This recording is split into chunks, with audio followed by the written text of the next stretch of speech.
پہلے اس کو یاد کیا جاتا ہے پھر لکھا جاتا ہے. تو آپ نے توجہ فرمانی ہے، بات آپ تک انشاءاللہ پہنچانے کی کوشش کی جائے گی. پہلی بات یہ ہے، ساری زندگی ہم جس نبی کے ترانے گاتے رہے، ساری زندگی بندہ جس نبی کا کلمہ پڑھتا رہا، ذرا یہ تو بتاؤ، اور یہ بھی کہتا رہا کہ نبی دیتا ہے جسے چاہے دیتا ہے اور جتنا چاہے دیتا ہے.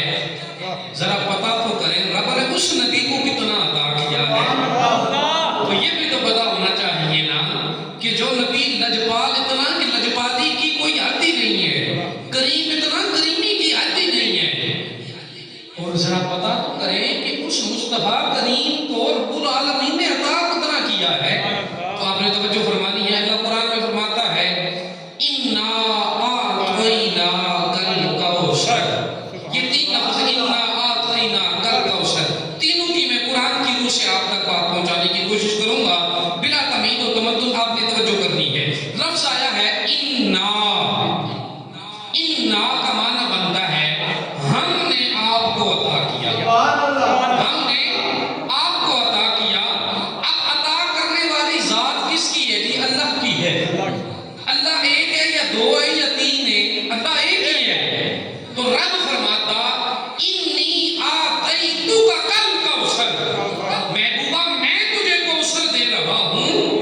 پروردگارہ یہ بتا دیا تم نے، تیرے دینے میں تیرا دوسرا کوئی شریک نہیں ہے، تو پھر لفظ انا کیوں لے کر آیا؟ تو رب فرماتا ہے لوگو پریشان نہ ہونا. بات اس طرح ہے کہ جب میں اپنا ذکر کرتا ہوں تو وحدت کو لے کر آتا ہوں، اور جب یار کا ذکر کرتا ہوں تو کثرت کو لے کر آتا ہوں.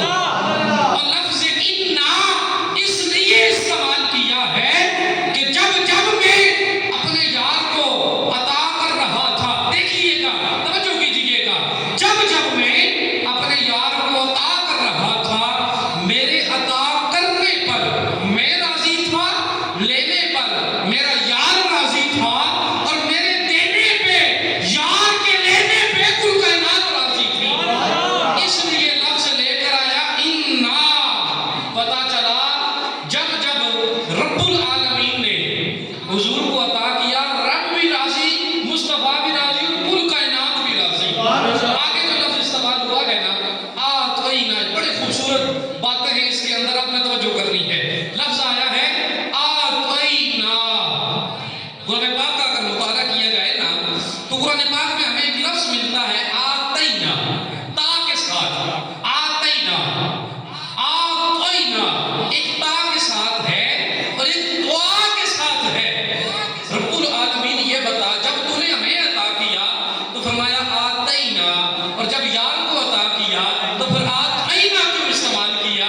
تو پیغام یہ آیا، جواب یہ آیا کہ لوگوں آتینا کا مطلب بھی دینا ہوتا ہے، اور آتینا کا مطلب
کوثر سارے امتی ہوں گے. یہ جنت کی جو کوثر جنت کی نہر ہے نا یہ سب نبیوں کو ملے گی. جامع کوثر سب امتی ہوں گے, ساری امتی اس نہر سے جام پیئیں گی. لیکن مزے کی بات ایک امام گزرے ہیں, امام رازی فخر الدین رازی علیہ الرحمہ. آپ نے اس کے چند معنی کیے ہیں اور بڑے ایمان افروز معنی کیے ہیں. آپ نے توجہ کرنی ہے, 3 معنی میں اس کے آپ کے ذمن میں پہنچانا چاہوں گا. امام راضی فرماتے ہیں یہ جو کوثر ہے نا جی یہ کثرت سے ہے. یہ کوثر کی سے آپ توجہ کریں گے, میں بات آپ کے ذہن میں بٹھانا چاہتا ہوں. اور اس زمانے کے اندر وہ لوگ جو آپ کے دماغ کو ٹٹولتے رہتے ہیں ان سے کنارہ کشی ہو جائے گی, اور جب کوئی آپ سے بات کرے گا تو آپ اسے جواب دے سکیں گے. آپ توجہ کیجئے گا, یہ کوثر باب تفاؤل کا صیغہ ہے. ایک صرف نام کی کتاب ہے, اس میں یہ باب تفاؤل کا صیغہ ہے جو مبالغے کے لیے آتا ہے. رب العالمین یہ کوثر کثرت سے ہے تو پتہ چلا معنی یہ بنا کوثر کثرت سے فعال کا صیغہ ہے. معنی یہ بنے گا رب العالمین نے اپنے یار کو جو عطا کیا وہ قلت سے نہیں عطا کیا بلکہ کثرت سے عطا کیا. تھوڑا جا نہیں عطا کیتا بلکہ کثرت کی بھی کثرت عطا فرمائی ہے. اب ایک کثرت ہے آپ کی اور میری. آپ کی کثرت کیا ہے؟ ایک مظلوم بندے کی کثرت کیا ہوتی ہے؟ 1000 روپیہ کما کے نہ دیڑی دا تو کہ اکسی بولے میں 1000 روپیہ کمایا, بڑی کثیر تعداد وچ میں پیسے کما لے.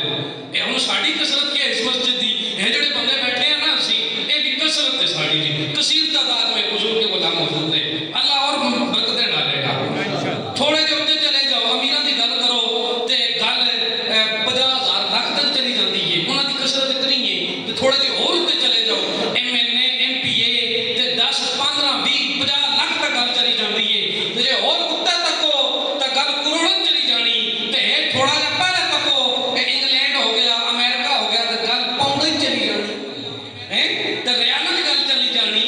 جو رب اپنے یار کو عطا کر رہا ہے اس رب کی کثرت کو پوچھیں پروردگارا تیری کتنی کثرت ہے اور تیری کتنی کثرت ہے. تو رب فرماتا ہے کل متاع الدنیا قلیل. لوگو یہ ساری دنیا میرے لیے قلیل ہے, یہ ساری دنیا میرے لیے قلیل ہے. اندازہ تو لگاؤ جس رب العالمین کی قلت کا یہ عالم ہے کہ اتنی بڑی دنیا اس رب کے لیے قلیل ہے, تو پھر اندازہ لگاؤ کہ کثرت خداوندی کا عالم کیا ہوگا. اور وہی رب جو مصطفیٰ کو عطا کر رہا ہے اتنی کثرتوں والا رب جب اپنے یار کو کثرت سے عطا کرے تو پھر اندازہ لگاؤ نا کہ کثرت مصطفی کا عالم کیا ہوگا. امام راضی فرماتے ہیں اللہ رب العالمین نے اپنے یار کو کثرت عطا فرمائی. اے امام راضی کس کی کثرت عطا فرمائی؟ تو امام راضی فرماتے ہیں پہلا معنی یہ کیا لوگو اللہ رب العالمین نے اپنے یار کو امت کی کثرت عطا فرمائی. یہ آپ کی بات ہونے جا رہی ہے. امام راضی فرماتے ہیں اللہ رب العالمین نے اپنے یار کو امت کی کثرت عطا فرمائی. اے امام راضی وہ کیسے؟ تو حضور فرماتے ہیں حدیث موجود ہے, آپ فرماتے ہیں میرے کریم آقا نے فرمایا کل قیامت کا دن ہوگا, سارے نبیوں کی امتیں جمع ہوں گی, سارے نبیوں کی امتیں آ گئی سوائے میری امت کے, سوائے میری امت کے. یا رسول اللہ پھر کیا ہوگا؟ میرے کریم آقا نے فرمایا سب کی صفیں بنے گی. یا رسول اللہ صفیں کتنی بنے گی؟ فرمایا 1,24,000 کم و بیش انبیاء رسول کی جو امتیں ہوں گی نا ان کی صفیں, آپ توجہ میری طرف کیجئے گا, ان کی صفیں بنے گی 40. کتنی صفیں بنے گی؟ 40. کتنے نبیوں کی امتیں آ گئی؟ 1,24,000 کم و بیش انبیاء رسول کی امتیں آ گئی. فرمایا آخر میں میری امت آئے گی, آخر میں میری گناہگار امت آئے گی. یا رسول اللہ پھر کیا ہوگا؟ فرمایا سب نبیوں کی امتیں آ گئی, ان کی صفیں بنی 40, میری اکیلی امت کی صفیں بنے گی 80.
اور وہ انسانوں کی بولیاں سمجھتا. کچھ نبی ایسے آئے جو جانوروں کی بولیاں سمجھتے، لیکن تیرے اور میرے نبی ایسے ہیں یہ اسی میں ختم نبوت کا پہلو بھی ختم ہو جائے گا اور بات بھی آپ تک پہنچ جائے گی. آج کچھ لوگ جو مرزا جیلوی جیسے جنگوی جیسے لوگوں کے ساتھ مل کر کیا کہتے ہیں، کوئی نبی اور آ سکتا ہے، کوئی نبی اور آ سکتا ہے. میں نے کہا تیرا ایمان ہی نہیں ہے، تیرا تو ایمان ہی نہیں ہے. حضور کے غلام ہو، میں بات تو آپ کو سنانے جا رہا ہوں کہ اگر آپ کے دل میں بیٹھ کے رہی نا تو مرزائیت زور لگا کر بھی آپ سے عقیدہ ختم نبوت نہیں چھین سکتی. کریم نبی کے غلام ہو. میرے کریم آقا علیہ الصلوۃ والسلام وہ نبی تھے کہ جن سے ہم تو پیار کرتے ہی کرتے ہیں. ہماری جانیں، ہمارے مال، ہمارے بچے کریم آقا پہ قربان ہو جائیں. اللہ کرے یہ جذبہ اصل میں ہمیں مل جائے. لوگوں، کریم نبی وہ نبی تھے جن سے جانور بھی پیار کرتے ہیں. پیار سے کہیں سبحان اللہ. تاجدار انبیاء کے غلاموں، آؤ نا میرے کریم نبی کا کلمہ پڑھنے والوں. حضور کی بارگاہ سجی ہوئی ہے. امام جلال الدین سیوطی نے اسے لکھا ہے. آپ فرماتے کریم نبی کی بارگاہ سجی ہوئی ہے. کریم نبی کی بارگاہ میں ایک گدھا حاضر ہوا، دراز گوش حاضر ہوا. عرض کرنے لگا، اے آمینہ کے لال، مجھے پتا ہے آپ نبیوں میں آخری نبی ہو. آپ نبیوں میں آخری نبی ہو. 4 ٹانگوں والا گدھا جسے کم عقل کہا جاتا ہے، معاشرے کے اندر سب سے زیادہ کام اس سے لیا جاتا ہے، چارہ کم ڈالا جاتا ہے. لیکن کریم نبی کی بارگاہ میں آ کے کہتا ہے، سوڑیا مجھے پتا ہے آپ آخری ہو، آپ آخری نبی ہو اور میں بھی اپنی نسل میں آخری ہوں. کملی والیا، اگر آپ مجھے قبول کر لو تو میری بات بن جائے. 4 ٹانگوں والا گدھا حضور کی بارگاہ میں حاضر ہو کے کہتے، لجپالا اگر قبول کر لو تو بات بن جائے گی. کریم آقا علیہ الصلوۃ والسلام نے اس گدھے کو اپنی خدمت میں قبول کر لیا. اب کریم نبی کے غلام ہو، گدھا اس کا نام رکھا یافور. یافور کریم نبی کے روزے کے باہر کھڑا رہتا. لجپال کریم آقا کو اگر کوئی کام پڑ جاتا، میرے کریم نبی فرماتے، جا یافور چلا جا، صدیق کو بلا کر لے آ. 4 ٹانگوں والا گدھا ہے، کم عقل ہے، دماغ نہیں ہے، لیکن بالکل سیدھا جاتا، صدیق کے بوئے پہ چلا جاتا، صدیق کو بلا کر لاتا. پوچھا، او گدھے 4 ٹانگوں والے، بتانا تو ادھر ادھر کیوں نہیں گیا؟ تو کہنے لگا، لوگوں مجھے بھی پتا ہے کہ صدیق واقعی میں صدیق ہے. 4 ٹانگوں والا گدھا. اب بات کو سمجھئے گا، ایساڑے گرائے نے اندر یقیناً غیر کھوتی ہوتی رکھی ہے نا لوگاں ایسے مدار کڑے لوگ بڑے انہیں نہ تو سب تو زیادہ کم انہاں کو لیا جانا، چارہ کم جیتا جانا. اتنا کم عقل ہے. میں بات سمجھانے کی طرف سے کہہ رہا ہوں، اتنا کم عقل ہے، عقل نہیں رکھتا. اگر اسے پہاڑی سے گرانا ہونا، اگر یہ پہاڑی ہے، آپ نے اسے اگر اسے نیچے گرانا ہے، آپ آگے کی طرف کھینچیں گے نا، یہ پیچھے کی طرف جائے گا. اتنا کم عقل ہے. اے آگا چھپسو نا تک پیچھے جانے آپ کو نہیں پیسے چھٹنا بھی نہیں پینا. اتنا کم عقل ہے، بے عقل ہے، گدھا ہے. معاشرے میں سب سے زیادہ جانوروں میں بھی اگر کسی کو کم عقل کہا جاتا ہے تو وہ گدھا ہے. لیکن وہ بھی جانتا ہے آمینہ کا لال آخری ہے، اور وہ بھی جانتا ہے کہ آمینہ کا لال آخری ہے. اگر آج کوئی کہے کہ نبی آ سکتا ہے تو میں نے کہا تو اس گدھے سے بھی بدتر ہے. اور تو انسان ہو کر کہتا ہے آخری نبی آ سکتا ہے، وہ 4 ٹانگوں والا ہو کے کہہ رہا ہے، سونے آن تسی آخری ہو. اور پھر بات دیکھئے، 4 ٹانگوں والا ہے، کم عقل ہے اور عقل نہیں ہے، لیکن کیا کہہ رہا ہے، آمینہ کے لال اگر قبول کر لو تو بات بن جائے گی. اس بات کو سمجھئے، وہ 4 ٹانگوں والا ہو کے کہہ رہا ہے، سونے آن جے قبول کر لو گل بن جاسی. پتا چلا انسان تو انسان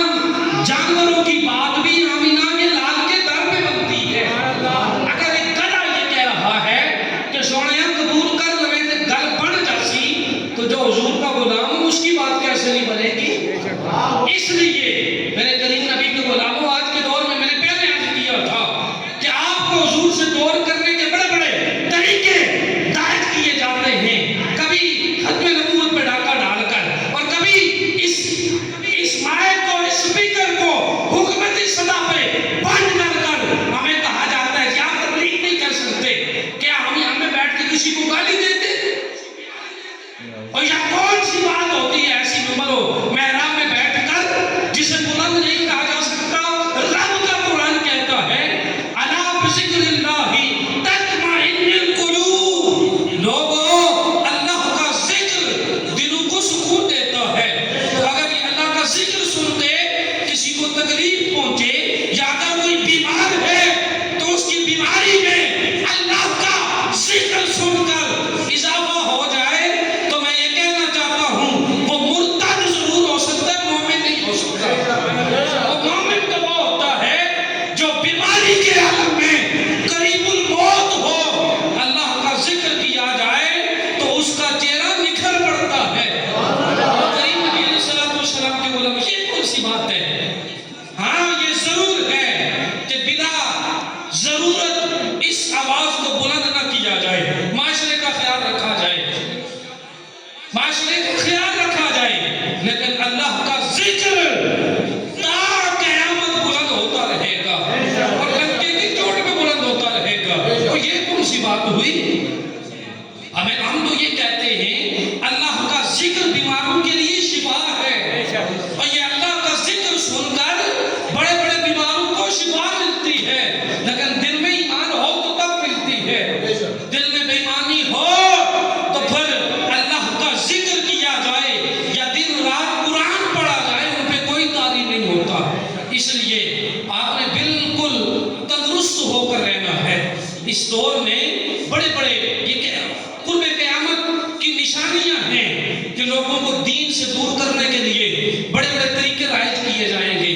میں انشاءاللہ العزیز کوشش کیا کروں گا کہ ہر جمعے کو آپ کو ایک ختم نبوت کی حدیث ضرور سناؤں، کیونکہ اس دور کے اندر جو سب سے زیادہ جس بات پر ڈاکہ ڈالا جا رہا ہے نا، وہ ہے جی ہماری کریم نبی علیہ السلام کی ختم نبوت۔ کوئی کس طرح سے ڈاکہ ڈالتا ہے، کوئی کس طرح سے، اور وہ کس لیے ڈاکہ ڈالتے ہیں کہ ہمارے نوجوان ختم نبوت کے معاملے سے دور ہیں، پتہ ہی نہیں ہے، ہمیں معلوم ہی نہیں ہے کہ عقیدہ ختم نبوت ہے کیا۔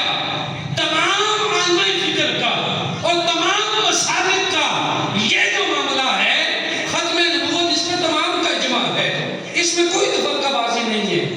حضور آخری نبی ہے۔ آپ حدیث سماعت کیجئے گا، کریم نبی علیہ السلام کے غلاموں، حضرت ابو ہریرہ رضی اللہ تعالیٰ عنہ فرماتے ہیں، ابن ماجہ میں 4773 نمبر حدیث موجود ہے جی۔ حضرت ابو ہریرہ فرماتے ہیں نبی کریم صلی اللہ علیہ وسلم نے فرمایا بنی اسرائیل میں انبیاء سیاست کا کام کرتے تھے، بنی اسرائیل میں انبیاء سیاست کا کام کرتے تھے، اور جب کوئی فوت ہو جاتا تو دوسرا نبی آ جاتا۔ اب میرے بعد کوئی نبی نہیں آئے گا، اب میرے بعد کوئی نبی نہیں آئے گا۔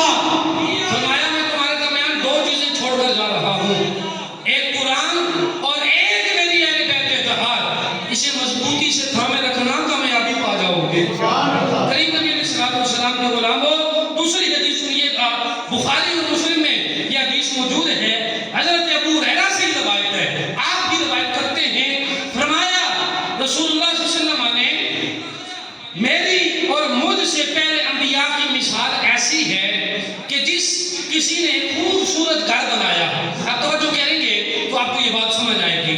فرمایا میری اور پہلے انبیاء کی مثال ایسے ہے کہ کسی نے بہت خوبصورت گھر بنایا، گھر مکمل ہو گیا، اور اس میں ایک کونے میں ایک جگہ چھوڑ دی ایک اینٹ کی، اگر وہ اینٹ لگے گی تو گھر مکمل ہوگا۔ حضور فرماتے ہیں میں دنیا میں آ گیا تو سمجھ لو اینٹ لگ گئی، وہ گھر مکمل ہو گیا، اس میں مزید تعویل نہیں کی جا سکتی۔ اس لیے عقیدہ یہ ہونا چاہیے کہ میرے اور تیرے نبی کون ہیں جی؟ آخری نبی ہیں، اور اللہ کا ذکر تا قیامت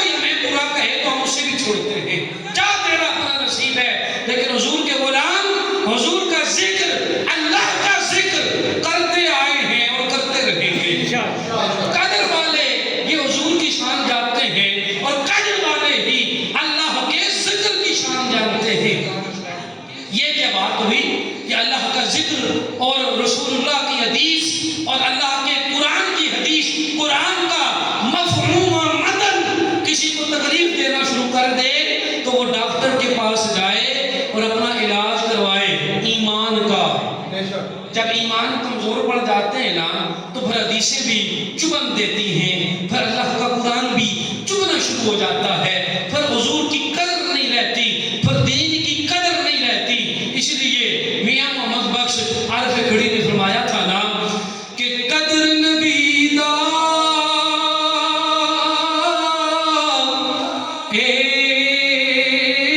کی جان وے قدر نبی دا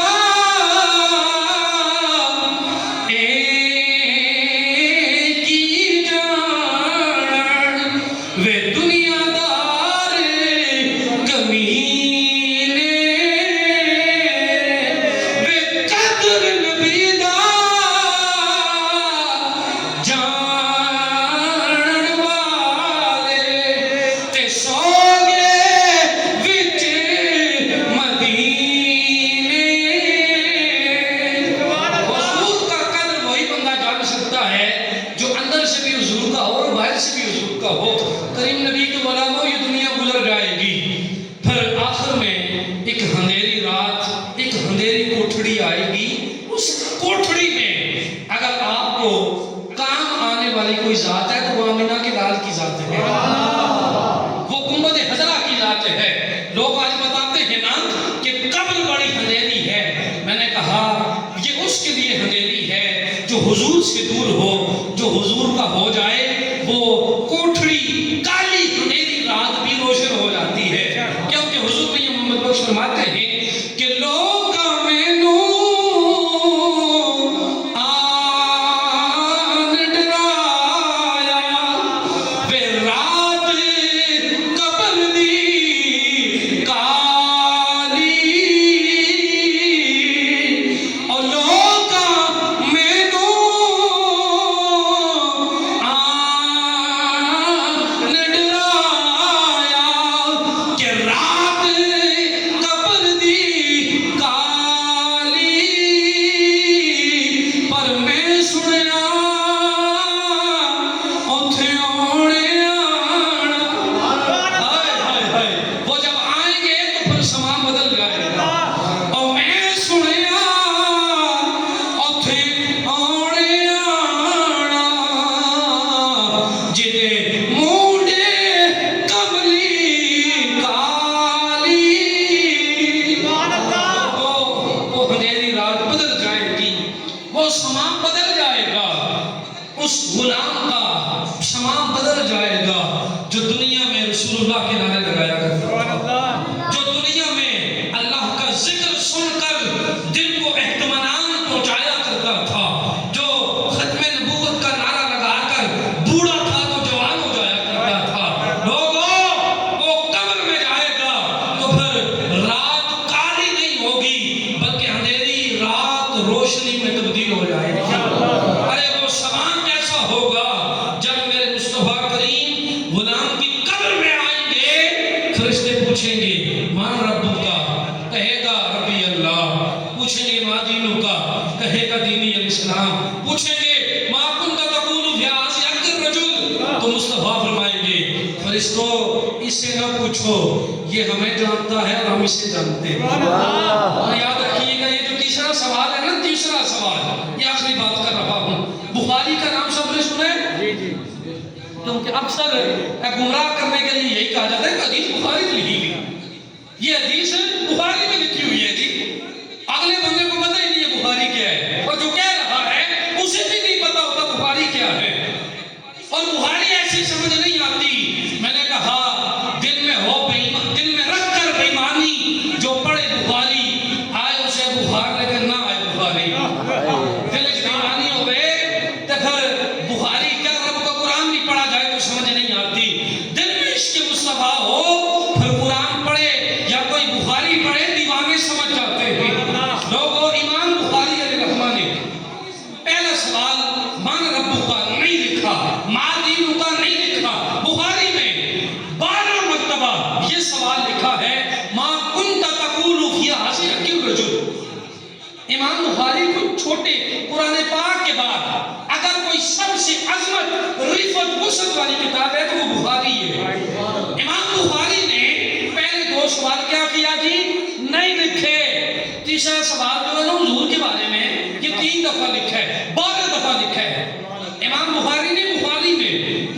فرمایا اے امام بخاری پہلا سوال تو نہیں لکھا، دوسرا نہیں لکھا، یہ تیسرا سوال ایک دفعہ لکھ دیتے بات پوری ہو جاتی، 12 دفعہ لکھنے کی کیا ضرورت ہے؟ تو فرمایا لوگوں کل قیامت کا دن ہوگا، پہلا سوال پوچھا جائے گا من ربکا، نہ آیا نا تو فرشتے دوسرا سوال پوچھیں گے، نہ آیا نا پہلا سوال تو فرشتے کیا کریں گے؟ چلے نہیں جائیں گے یا اسے جہنم میں نہیں پھینک دیں گے، مہلت دیں گے، پوچھیں گے ما دینوں کا، اگر دین کے بارے میں بھی نہ پتا ہوا نا تو پھر تیسرا سوال پوچھیں گے ما کنت تقول فی ھذہ الرجل، بتا یہ جو شخصیت کھڑی ہے، حدیث پاک میں آتا ہے حضور سامنے تشریف فرما ہوں گے، حضور سامنے تشریف فرما ہوں گے، پوچھا جائے گا بتا اس شخصیت کے بارے میں، یہ نہیں پوچھا جائے گا ان کو جانتا ہے یا نہیں جانتا، یہ گمراہ کرنے والا سوال ہے، پوچھا یہ جائے گا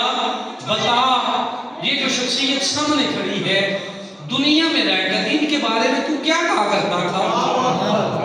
پوچھا یہ جائے گا کہ یہ جو سامنے کھڑے ہیں بتا ان کے بارے میں کیا کہا کرتا تھا، اگر دیوانہ ہوا نا تو کہے گا وہ ہمارے ہیں اور ہم ان کے ہیں، آقا ہمارے ہیں اور ہم ان کے ہیں، اور اگر کوئی بدبخت ہوا حضور پہ انگلی اتارنے والا تو کہے گا ارے ہمیں تو کچھ نظر ہی نہیں آتا، پھر فرشتے چوتھا سوال نہیں پوچھیں گے، نماز کے بارے میں بعد میں پوچھیں گے، یہ 3 سوال نہ آئے حضور کے بارے میں نہ پتا ہوا تو پھر نماز اور روزے زکوٰۃ نہیں پوچھے جائیں گے، اٹھایا جائے گا اور جہنم میں پھینکا جائے گا۔ اگر تیسرے سوال پہ پختگی آپ کی ہوئی نا تو پھر آقا فرمائیں گے او غلامو اسے چھوڑ دو، یہ ہمارا ہے اور ہم اس کے ہیں، یہ ہمارا ہے اور ہم اس کے ہیں، دنیا کی شادیوں کو چھوڑ دیجئے، ارے دنیا کے تعلق بعد میں ہیں، مائی باپ بھی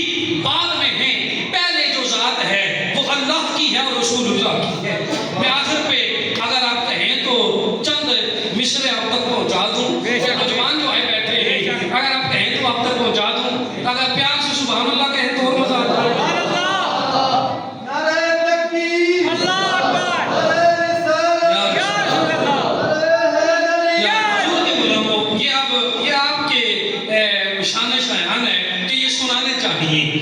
اس لیے میرے کریم نبی کے غلاموں سن کر ایمان یہ پیدا کرنا ہے کہ جو زندگی گزر گئی وہ گزر گئی، یا رسول اللہ اب جو گزارنی ہے آپ کی غلامی کو گزارنی ہے، آپ کے دوست یار آپ کو کہتے ہیں نا ہم آپ کے ساتھ ہیں، مائی باپ کہتے ہیں ہم آپ کے ساتھ ہیں، لیکن گجراتی بوڑھا کیا کہتا ہے کہ جڑے کے دیسی مران گے نال تیرے، جڑے کے دیسی مران گے نال تیرے، اج اونا بھی بازیاں ماریاں نی تے جڑے ترس دے سن دیدنوں دنے راتی، اج اونا بھی تاریاں ماریاں نی، وے محمد بوٹیا جھوٹائی جگ سارا، وے محمد بوٹیا جھوٹائی جگ سارا، تے کملی والے دیاں سٹیاں یاریاں۔ غلامو آپ کوشش کیا کریں تھوڑا سا جلدی آیا کریں تاکہ ہم 1 بجے فکس نماز پڑھا کریں، ان میں اتنے دوروں اچھڑایا تو تقریر ادھی چھوڑی تے جائی نہ سکڑایا، تقریر میں نے پوری کرنی ہوتی ہے، اس لیے آپ کوشش کیا کریں، آپ جلدی تشریف لایا کریں، اور اگر میری طرف سے آپ کو پیغام ہے اگر میری گفتگو کے درمیان کسی بندے کو کوئی بات نہ سمجھ آئے تو وہ کھڑا ہو کے سوال کر سکتا ہے، فقیر جواب دینے کی کوشش کرے گا، اگر آپ کا کوئی اور بھی سوال ہو آپ جلدی آیا کریں، ہم انشاءاللہ یہ نشست رکھیں گے 5 منٹ کی، آخری کسی بندے کا کوئی